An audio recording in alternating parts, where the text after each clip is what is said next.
Hello mga bossing! Welcome back to my channel.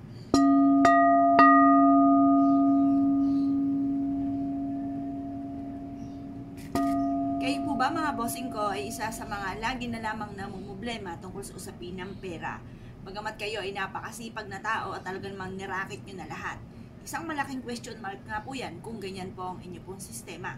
Pero kung kayo po'y batugan, huwag kayong magtaka. Pero kung kayo ay masipag na tao at talaga namang nirarakit nyo na lahat mga bossing at kayo po'y minamalas pa rin sa pera, ngayon po ay huwag nyo po yung pagtiisan. Marami po tayong pwedeng gawin. Kasi malaking katanungan nga po yan, bakit gano'n ang sitwasyon po ninyo. Ngayon pa mga bossing, ako po may irerekomenda na pwede nyong gawin mga bossing.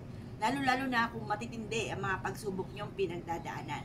Kailangan lamang po natin mga bossing ko na maging positibo ka muna sa buhay kapag ikaw ay gagawa ng ganitong mga pamamaraan. Dahil maaaring ikaw po ay